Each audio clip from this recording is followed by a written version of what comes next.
Connect with Schwarzenegger.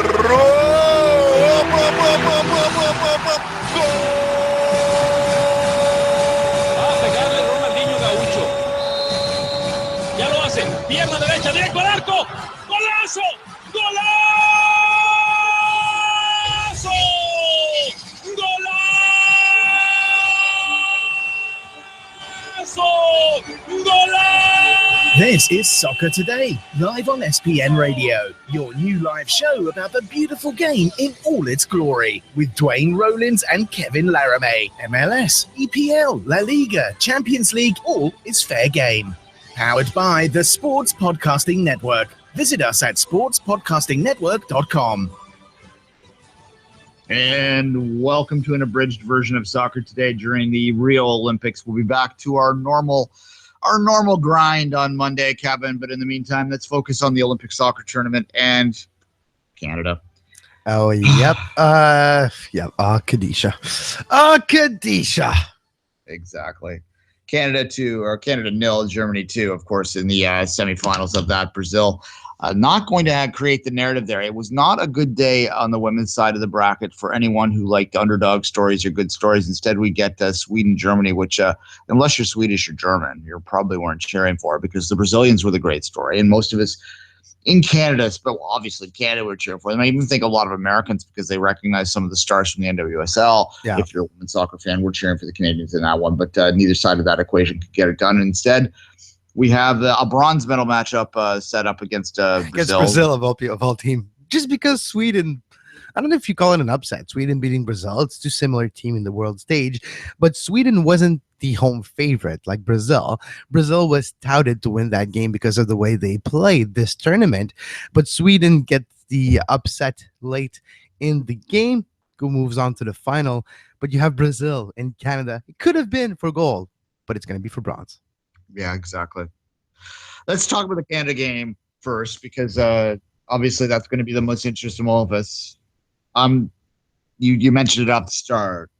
Kadisha. It's crazy, right?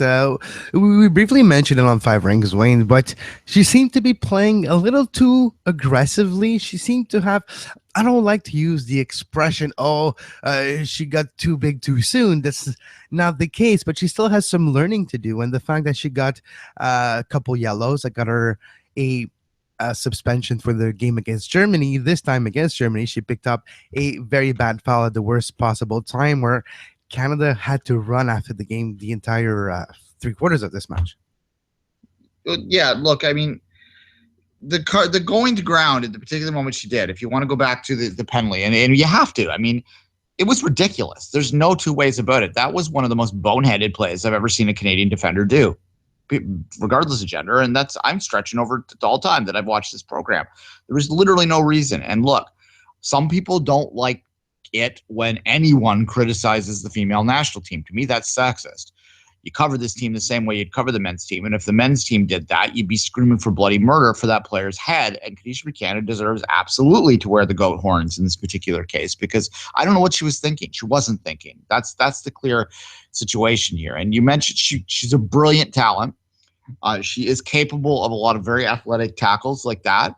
That's a big part of her game. But obviously, and I was saying this at the time, I was at Scallywags here in Toronto, where there will be another viewing party for the bronze medal game on noon on Friday. So if you're in the Toronto area and you want to head down and join us, you do that. But I said at the time, I think the rest of the world's figured it out too. And when they know that she's going to go to ground, they're going to not even so much dive, Kevin, but they're going to set them up. If they don't think they have a path to goal, they might turn their body a little bit more towards her so that she might go through her. And that's what is happening right now. She's going through players, and she needs to stop that. She needs to recognize that. She's a young player. But if I'm John Herdman, I don't start her in the bronze medal game. It's that extreme to me. I don't care what talent she has. I don't care what she did at the World Cup. Right now, she is not in a form that I trust on the pitch right now, Kevin. Yeah, because if you have that happen again in the bronze medal game, you're talking about it's going to be difficult to come back from a 1-goal deficit against a Brazil team that is going to be carried by the crowd for certain.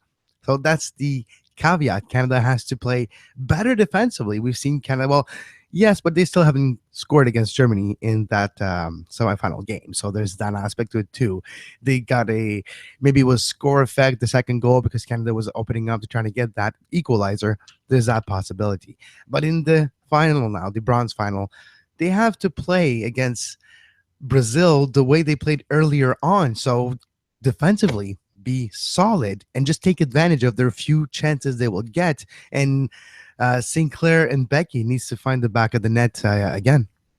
Well, yeah, obviously. I mean, what Germany did well in that game is that they sort of denied the ball to Sinclair. They were forcing Sinclair back a lot deeper, which in turn was taking Becky out of the game. Becky had a few moments of skill, of creative skill up front. But by and large, if Canada is going to make this transition fully to her being the main player, we're going to need to find players that will work with her and get her the ball. I'm not sure Sinclair is completely comfortable yet, especially when playing a tier 1 opponent like that. To completely drop back into that 10 role and be that talisman that gets the ball to the scorer. I'm not saying that she doesn't want to. I'm not saying there's no desire there to be that role. It's just not a natural position for her. And I saw her several times. I said she might as well be playing a 6 in that game against Germany. She was way back, too deep, trying to rescue the ball and get it through the midfield rather than from the finals pass in the midfield. And that missing in number 8 in there was kind of what was going on. And maybe Jessie Fleming, who had some good moments, could have been doing a little bit more centrally. I noticed when Canada brought Matheson on that they were much better, that they were getting in score effects playing a role then because they're down 2 goals. But they seem to get a lot more going forward with her on there. I would give her a start to finish this Olympic career off. I think it's undoubtedly that this will be Matheson's last Olympics. I suspect it's maybe even Sinclair's last Olympics. I'd far more likely to see her in the World Cup, I think, than to last that extra year after that. So yeah, you get the old guard another run out there. I mean, Tancredi's had a good tournament. Do you start her one more time? I'm not sure. I just didn't see enough creativity for me to have much belief that they're going to be able to get past Brazil in this game. And certainly, as I said, it all starts at the back, where you have a young, aggressive backline that has done wonders for you and will do wonders in the future. But the other part of that is that you have to start to make sure that Buchanan understands that she needs to learn or to earn her place week in, week out. And you tell me, if we weren't talking about the female game here, would we be even questioning the idea that she would be starting? No, she wouldn't be. No, exactly. That's 2 games in a row because she got away with it against France. She absolutely gave up a penalty against France. It just didn't get called. So 2 games in a row in knockout football for you to be giving up a penalty as a defender? Come on. Yeah, no, absolutely, Duane. Let's quickly move on the men's side as well. We know the final. We know the teams in the final. It's going to be Brazil-Germany, the rematch. Again, the quote I used on 5 Rings Daily today, Duane, either the 7-1 vindication or 7-1 confirmation. Yeah, well, Brazil in the men's tournament has, I think what's important, one thing that is important, they haven't allowed a goal yet, the Brazilian men. They were getting attacked early on because they weren't scoring, but they weren't allowing either, which is what kept them in the tournament. So that suggests to me that the idea that Germany's just going to hang one on them again seems unlikely. It's also important, and anyone listening to this show knows this, but it's important to understand that it's not the same team. These aren't World Cup teams. These are U23 teams with a few extra hangers on, right? So, but there's no players in both teams that actually played the World Cup. I mean the Euro for Germany. The World Cup, there is Neymar, but outside of that, you had the Germany team. There's no player that actually played the Euro that's playing in this tournament. Yeah, well, because they would have split 2 teams up, and this would be for the German Federation. They would view the Olympics as just another youth tournament, really. And that's the funny thing. We talked about this in 5 Rings today, and I don't know what to think about the soccer tournaments at the Olympics. I mean, obviously, as a soccer fan, I pay a bit of attention to them, but as an Olympic fan, I kind of am annoyed by them half the time because I know I have to pay attention to the soccer games, and they take a lot of my Taekwondo viewing gets taken away from these damn games, right? So there you go. And we all love our Taekwondo. It was actually on last night. That was pretty fun to watch. But no, exactly. So there's that weird feeling. But the bronze medal game, kind of surprising to see Nigeria made its way to the semifinal. They lost to Germany, but they got themselves a potentially medal game. And for a team that started the Olympic tournament in Atlanta, it's kind of fitting to see them battling for bronze. Started from the bottom, now they're third. Okay, maybe they'll be at least fourth. Exactly. Look, the African teams have done well, and they do well at the youth side as well. Part of that, I think, is that they just put more attention on them. You often see the big European countries don't always focus as much on the youth side. The professional game plays a bigger role, right? And that's the thing with this German team. And Germany is very impressive in the sense that you look at this, and if you want to talk about this on a grander scale and what it means, the fact that Germany is able to like kind of just half-ass it in terms of selection, you know that they could have a much stronger team, right? And still make a gold medal final tells you just how well that pipeline is working right now at the World Cup level, at every level. They're just they're immensely successful in terms of their ability to produce. They didn't get it done at the Euro, but that's a blip. I mean, when you're creating that much talent consistently, you're going to consistently be competing for the top talent or top prizes in the game.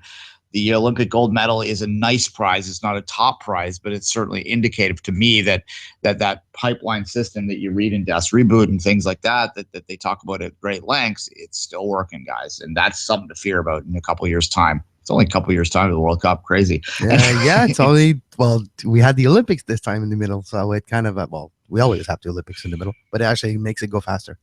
Exactly. It's what was I saying to the next Winter Olympics? Are 539 days to the Winter Olympics right now, so it's only about 600 and some then to the World Cup. So tell me, it's 2 years that I've been talking to you from a beachside doing a podcast from Dominican, and you here live during the World Cup. Wow, 2 years. Well, it's not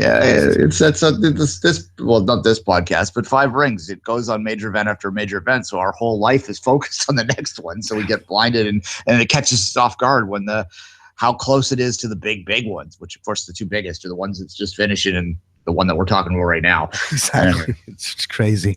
All right, Duane. So I think that wraps it up for today. We have the Olympic preview out here. We'll be back with Soccer Today tomorrow. Our regular schedule next week with our longer shows and more dedicated to the world of soccer in North America, the world of football with a soccer perspective.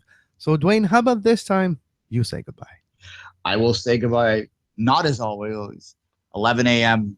daily, starting again back next week. The grind is good. I already started today, Kevin. I got back on the Twitter. I was trying to figure out my soccer stuff to get myself back in that head. I'm actually leaving here to go on Sirius Radio to talk about the beautiful game. So don't worry, folks. I'm going to be outside of my Five Rings hangover. Will not last that long. We'll be ready to go and go Canada on Friday. You might as well get the bronze, finish it off. 2 medals in a row would be a remarkable accomplishment. The glass is half full. And until that time, own your 5 podiums